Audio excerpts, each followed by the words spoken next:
Why is it boring? That's not boring. That's just... No pranks, completely boring today. Okay. Well, you know what?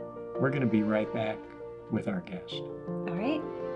I went to the University of Florida and I studied telecommunications there. Oh, that's awesome. You do a great job. My reason is just I'm sort of a student of the game of politics by nature, but it is my passion for this community. I consider this community my home. And no, I have not lived here my whole life, but I haven't lived anywhere my whole life. And when you're a citizen in the United States of America, you are a citizen for life.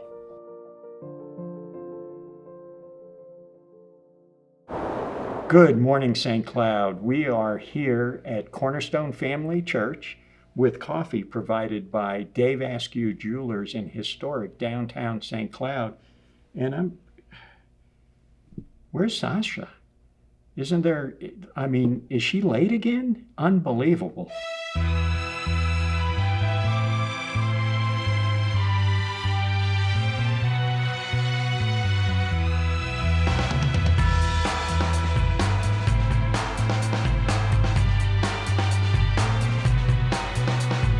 Where's Sasha? Here I am sitting here waiting. Studio seems so empty. It really does. I'll just wait. Ba-da-da-da, I'm here. And filling in for Sasha is the lovely Amber Lanning. Good morning. Good morning. Not that I could actually fill in for Sasha. She is incomparable. Well, just sitting in. Sitting in. Filling in, sitting in, Sitting being in. here with us. So how are you? I am good. How are you? Good. You've been busy. I have been busy working with you. I know. That backpack event that we had was just amazing, and thank you so much for coming out. Brilliant and fun. Yeah. And hot. I don't think people realize how hot it gets out here. I think it was 192 degrees. I heard it was 192.3. Oh, okay. Yeah. But I've told you a million times not to exaggerate. That's hard. I know it is. It's really hard not to exaggerate, but you're right. Today I'm a news person. I got to get the facts straight and right, and no exaggerations today. None at all. And we're not going to have fun doing it at all. No fun. We're going to be straight up, straight, without any joking around. We can't do that, can we? That is not what I was told. That's not going to work. Yeah. I don't know if I can do that. Do what? No Yeah, joking. no, we have fun on this show. We have great guests, and we have some great guests coming up. I expect a prank. Oh, no. I got pranked, like a couple of weeks ago, and I don't think I'll ever be the same. I've got some special dessert. I know. Gabby made it, and she is so good. I got to take a bite, man. Yeah, for sure.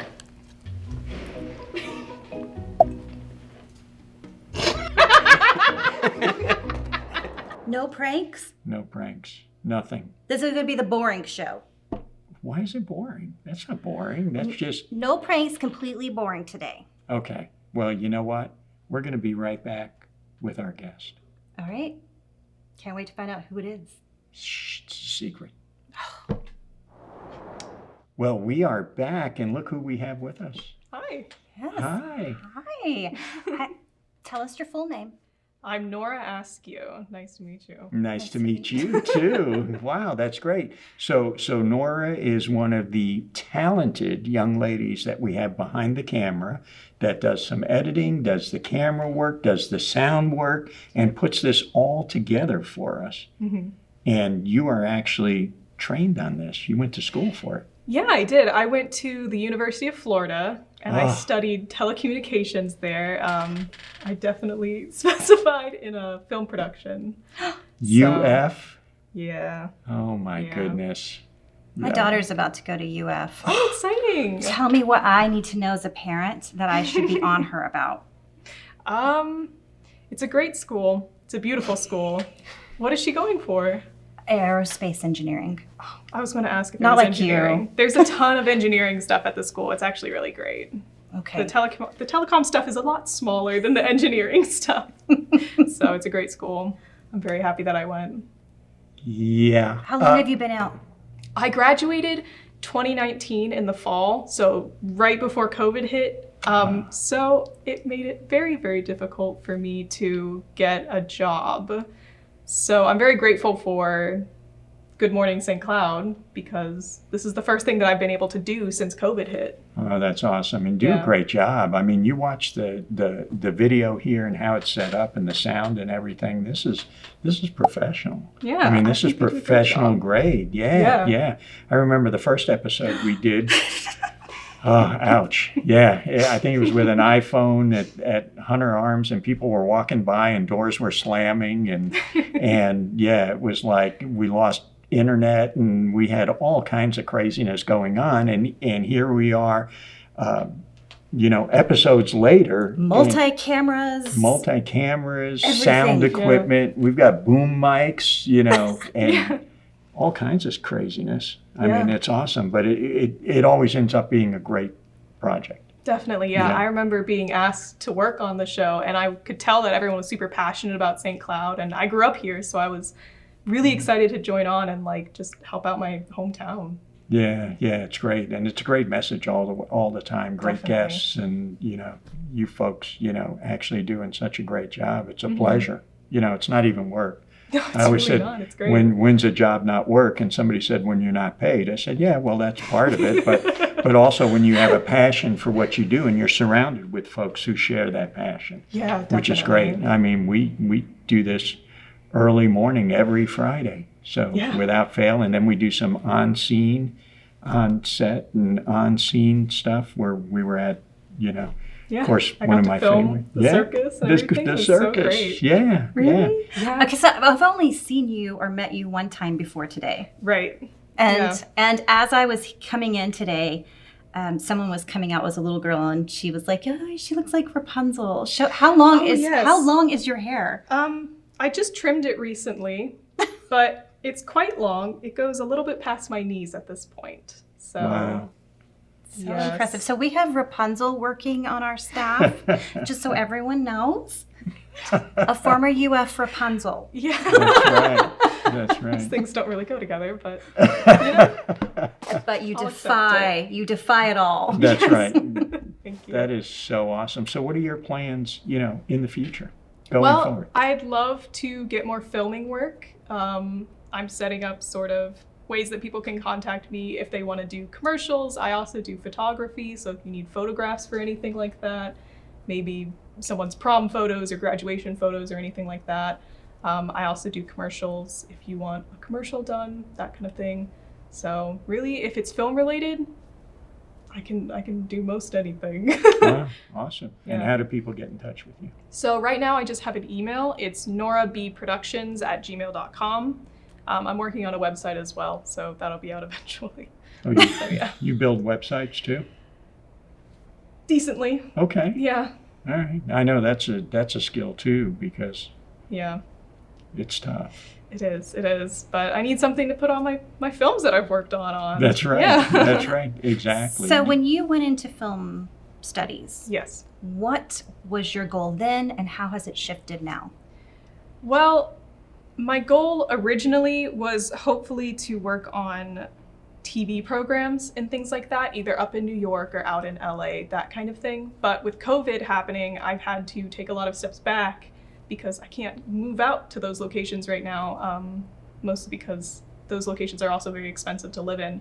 So I need to be able to build that up first. So now I'm just hoping to either stay local or do local things for a while, maybe get with a local advertising firm, those kinds of things, which make me a lot happier too, to see these kind of small businesses get advertising and those kinds of things.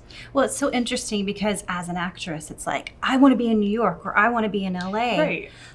But that's such a discredit to locations that exist throughout the United Exactly. States, Yeah. and that the experiences that you can get elsewhere. And so I think St. Cloud is a great place for experiences Yeah. that will look beautiful for something you can't get in New York or LA. Yes. Yeah. Exactly. And not to mention the costs. I mean, here you've got struggling, starting actors and actresses and film type people and all that. having to go to the two most expensive places in the country. It's ridiculous. Yeah, it's out of control. I'm like, know. how does that work? You know? No. But I've found a lot out about like local locations, small stuff like this. It's honestly more exciting to me to work on these kinds of things because I can really feel them being put together, and it feels great. I love it. And it's local people. Yeah. You know, you don't have, Patrick Swayze flying in from his mansion to shoot for 3.5 minutes on a $30 billion movie or whatever it is. So. Like that might be fun to experience one day as well, but I'm excited to build my way up that way. Well, that's awesome. I love it. So will you take pictures of my family? I would love to. I need those soon. I would love to. Great. That's awesome. You're hired. You are hired. And just like that. Just like that. So that is absolutely awesome. Well, great having you here. Thank you. I wanted to say that if you want to check out any of the things that I've filmed in the past, especially at school, I do have a YouTube channel. You just have to search up my name, Nora Askew, and it'll be one of the 2 people named Nora Askew. There's another one. But it's the one that looks like me. That's my face. The one with the long hair. Yeah, the blonde one. What are we going to find when we go there? I have a lot of like old projects from when I was in university on there, as well as like a couple of little test films that I've done and edited together to just kind of show my general skill and that kind of thing. So I'm hoping to put more stuff on there eventually to like build it up from just university projects. Oh, that's cool. Mm-hmm. Awesome. Well, so much. No pranks for us? I'm unfortunately quite boring. The show is boring after Can you tell all. us a joke? No, I'm too boring for that. Why am I brought on the boring show? I'm so sorry. No, that's cool. At least I didn't get pranked again. Thank goodness. Well, thank you so much for being here. And it's so nice to learn some more things about you. thank you. Yeah. Yeah, I've got to go get back behind that camera now. I know. That's my camera. The brilliance behind the camera. We just had to show you yet another one of our amazing talents who we have here. And we're going to be right back after this. Well, welcome back. We have a special guest with us this morning. Welcome. Good morning. Good morning. Thank you for having How me. are I you? appreciate it. Yeah, it's great having you on here. So, Daniel? Very good. Well, good morning, everybody. My name is Daniel Minckler, and I am seeking election in the special election for seat number 3 in St. Cloud City Council. And I think from what I've seen so far and kind of starting the genesis of my campaign, I think there's some questions as to exactly who I am. I think that would be a good start. But really what got me into this race, why I am seeking election, why I think I would be good for it. And I think sort of my origin story sort of helps tell that. So I grew up in a military family. My father was in the Navy, and when I was young, we moved around quite a bit. And my father ended up retiring in Southeast Georgia, so our family sort of settled there. And I went to high school in Southeast Georgia. Probably the most well-known thing about the town is it's the first couple of exits when you leave Florida going into Georgia on I-95. So in the 90s, that was the place to stop and get gas because prior to excise taxes, it was much cheaper there. But so my family sort of settled there, and it ended up being up to now, the longest place I lived in my life. But my upbringing was very structured. My father was military, and he wasn't a disciplinarian by any means, but I had a very good family. It was very, myself, my sister, my mother, my father, it was a great middle-class upbringing. Right. So I sort of define where I've ended up in life and my journey based on really 2 things. And the first thing was the death of my father. My father was killed in a car wreck when I was 17 years old. I was a senior in high school. And everything that I thought I knew about life, every direction that I was going to take, I'm a very structured person, so I sort of had it mapped out how I'm going to go to college for this. I'm going to go to law school for this. I've always had a passion for politics. So one of the places we lived was in DC, and we actually lived within the city limits of DC. So I became fascinated with politics at a very early age because of that. And so my father's death really shook things up for me. I went from this very structured upbringing. I knew the trajectory of my life, to I have no idea what I'm going to do now. And so it changed my college decision. I ended up continuing my education in the state of Georgia. I left college early to come back home. I thought that would be the best support for my mother. My sister was a little bit older. She was a little more established in her career. And I came home. But when I came home, I didn't know exactly what I was going to do. And I was a political science major in college. I went to college knowing that was going to be my major. And I thought I was going to law school. That's where I thought I was going. And when I came home, I sort of looked around and said, well, what am I going to do now? So I got linked up with a local businessman that also happened to be the former mayor, very long-term mayor of the city of Kingsland, Georgia. And so I started working for him, and I worked my way into a role where I was running his company. The gentleman's name was Keith Dixon, and he was very active in Georgia politics. And he was very well connected in Georgia politics. And he introduced me to governors and lieutenant governors and congressmen. And he had an office in Atlanta with the Georgia Municipal Association for a while. So he was very well connected. And not only in his business, but because of that political affiliation, it got me very active within the state of Georgia in politics. And more behind the scenes. I sort of have always been this, I think I work better behind the scenes to some degree. And that's sort of where I like to be. And so we worked together for 7 or 8 years, and he set a good foundation for me politically in Georgia, but I had not run for anything. I was just sort of working for him, and I was kind of his operations guy, and he was the face and I was the guy behind the scenes. So when I was 30 years old, he was killed unexpectedly in a car wreck.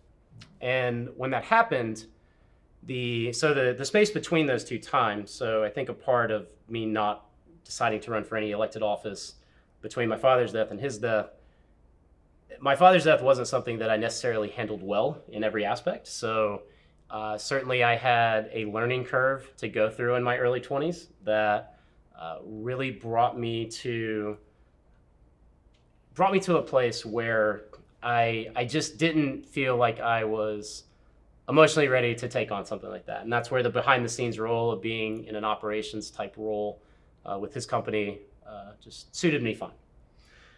When he was killed, he was the face of the company. It was the second oldest company in the city of Kingsland. And there was this immediate speculation that, man, the face is gone. It's going to dissolve. Something's going to happen to it. It's not going to be around anymore.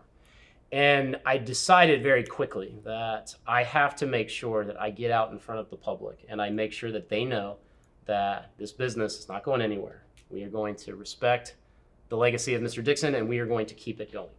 And that's exactly what we did. And in doing that, it allowed me to, I started getting very active within the community. I was on the Chamber's board. I was actually the Military Affairs Committee Chair for the Chamber, which was, it was fun because I got to liaison with the Command Master Chief of Kings Bay Naval Base almost on a weekly basis. And the community was very centered around that base. So the support from the Chamber to those transient folks, that was kind of in my wheelhouse because I had gone through that in my life. Right. So in getting involved with that, I went through a local leadership program and then a regional leadership program, which encompassed a 10-county area in the state of Georgia called Leadership Southeast Georgia. I got on that board, and within a 15 to 18-month period, I went from being this guy that was behind the scenes to people knew me, but then I was recognizably known. And it was the perfect opportunity in my life at that point to get into politics. So I registered for Kingsland City Council as a local seat. I ran against a pretty long-term incumbent. It was a fun race, and fortunately I prevailed. So that was my first experience with local politics, and it was a great, absolute great experience for me. Now, because my professional mentor's business was a family business and a small business, professionally, so politically, my trajectory was going one way. Professionally, I sort of stagnated. So about 18 months or so after his accident, it started to become very clear that, some family that I never heard of is coming around, and, there really wasn't going to be a place for me at that table anymore. So I made the professional decision so I'm in the energy sector. I've always been in oil and gas related fields. And I started looking for jobs because the politics of being an elected official in Kingsland, Georgia wasn't going to pay the bills. So professionally, I made a decision to seek other employment, and I landed with a publicly traded company that sent me to Orlando. So that is, unfortunately, even though the politics were looking good, because of my connectivity through my boss, through the state, there was talk of running for a state house position and maybe even beyond that. We were putting exploratory committees to do that, and then all of a sudden I up and leave. So I end up in a place where I don't know anyone. I come down here and I don't even know where I'm going to live. So the gentleman that worked my job before me, he was training me and he was driving me around the area, and he asked me the question, so where are you going to live? I said, well, I have no idea where I'm going to live. And he said, let me show you where I live. So he actually lived on this side of town in St. Cloud. But what he did is he brought me into downtown and he drove straight down Florida to Lakeshore, took me out Lakeshore. We went up in Narcoossee, went on our way. And driving down Florida for the first time and just driving under the canopy, and it just felt like home. It felt very much like St. Mary's and Kingsland, the towns that I came from. And so a week later, I brought my then girlfriend, now wife, down, and I took her on the same path. I was like, let me show you what this guy showed me. So she came down here. So we ran the same path. We go down to Florida, go to Krabby Bill's. We have lunch. And a couple hours later, we had a lease downtown in the Grid. Wow. And that was 6.5 years ago. So since then, I've been married. I've had 2 children here. I have really set a foundation for myself and for my family. And I see this as the future home. I see this as the place where my young children are going to grow up and where they are going to go to high school. And I see this as my home.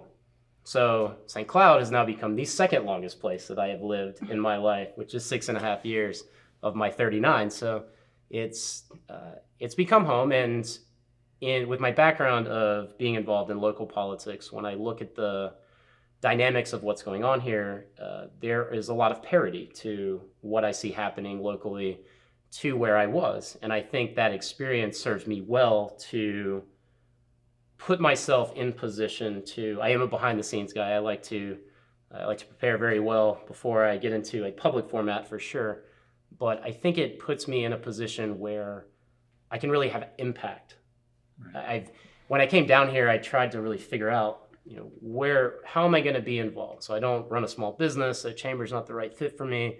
What is the right fit? And with the exception of some trade association boards and a professional group that was more centered in downtown Orlando, I really, my biggest contribution to the community probably so far is I've added to the population.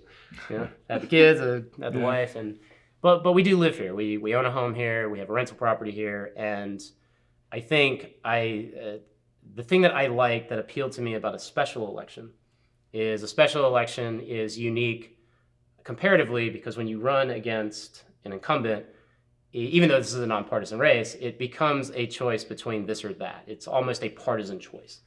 And the special election really gives me an opportunity to, first and foremost, introduce myself to the community and let them know what I'm about, but also show the community, hopefully, that because of my past experience and because I'm seeing things here that I have seen before, it should allow me to go into a council position on day one with no learning curve. I've seen a municipal budget. I've seen those things. And that's really how I got to the point where I decided to run for the seat. Excellent. So Daniel, you have taken us through an extensive background that you have, Sure. full of experience and tragedy and motivation. Sure. And you have a beautiful family. How old are your kids? So my wife and I raised a 14-year-old together, and we have had a son and a daughter together. So my son just started kindergarten yesterday, but he is 5. He just turned 5. He did real good. He got out the truck, and he looked a little confused for a minute, and he followed this other kid inside. Then he started talking to the kid. Then he started pushing the kid, and then they were through the door, and next time I saw him was the end of the day. But so my son is 5. His name is Leon. And my daughter, she will be 2 on September 3rd, and her name is Noelle. Oh. And then our oldest, he is 14, his name is Jace. Nice. Sweet. So you've given us all this information. Sure. What do you plan on doing if you are elected? Exactly, like. Sure. Give me your goals. Okay, certainly. So, again, I'm going to weigh heavily that the competitive advantage that I would bring to the table would be local municipal experience in dealing with budgets and dealing with development.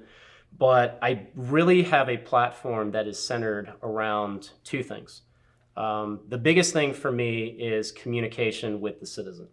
And again, hearkening back to my experience, one thing that somebody told me when I was very early into my elected position. So obviously it's elected position, it's public record, so the meetings were televised. And I was having dinner one night, and a gentleman that I knew very well came up to me and he patted me on the shoulder and he said, and keep in mind this is South Georgia, so it's pretty country.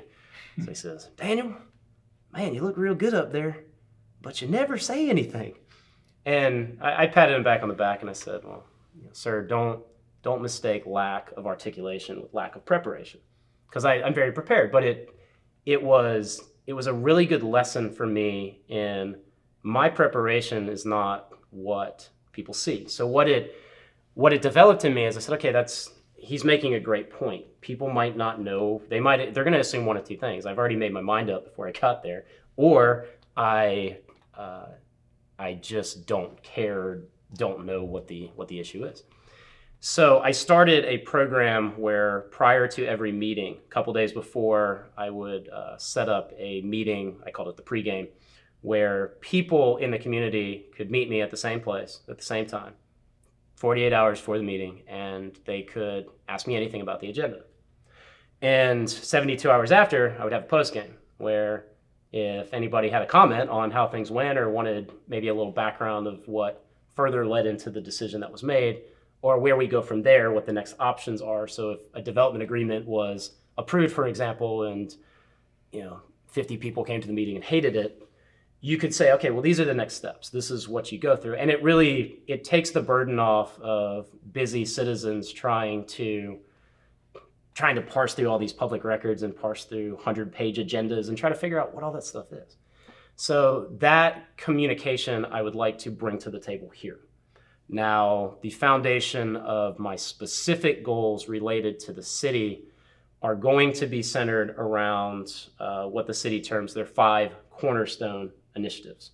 So that's economic development, growth management, infrastructure, which I put sustainability into the same blanket as infrastructure, financial responsibility, and a good professional workforce. So what I'm going to do throughout this campaign, and certainly we can go into any of those specifics at any time, but what I'm going to do throughout this campaign is I'm going to be starting a blog here. I'm working with a web guy now to start a blog, and I'm calling the blog "This Candidate Has Issues." And what I'm going to do is I'm going to specifically take all of those basically 6 bullet points, and I'm going to expound on how I plan what I see as managed growth, what I see as economic development, what we can do as a city to make sure that our city employees are taken care of. But that really is the foundation of my platform. So to find this blog, what do people search for? Do you have a domain already? I'm working on that now. Okay. So right now, the best way to get a hold of me is through Facebook. And one thing I do want to say is the gentleman that told me to talk more essentially in the meetings, when about a week after he did that, I had a Facebook page when I was an elected official before, and I actually closed it down. And I sent a post out when I closed it down saying, look, I'm going to start this program where I am accessible at least 4 times a month to anybody that wants to be accessible to me. And obviously my cell phone and my information is public record, so they can get a hold of me. So coming back into this race, I have now restarted a Facebook, and I feel like I've lost 20 years of social media savvy in that time frame. So my Facebook is my name, Daniel Minckler, Minckler. And I am going to link, once I decide exactly the right format to put my blog together, I'm going to format to that. Yeah, there's a spot where you can just put that on there. Right. Well, I have to You're say, going to have to show me. I will show Where's you. my phone? Can you show I me how have to do to that? say, for some guy who got basically criticized for not talking enough, you have just blown us out of the water. I didn't even need to ask you any questions.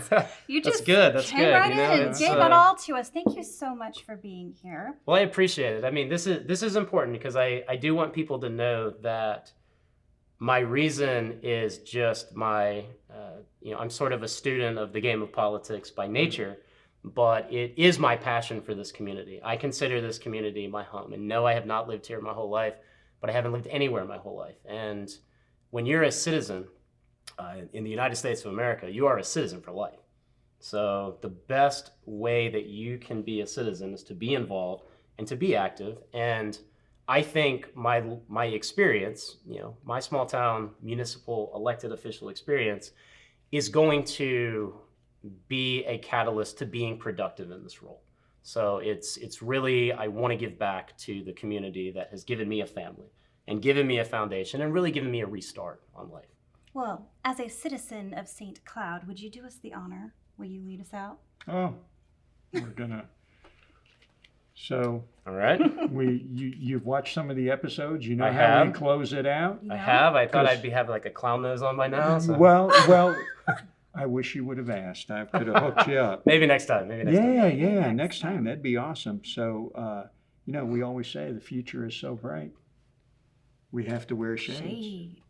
Get out there and help someone.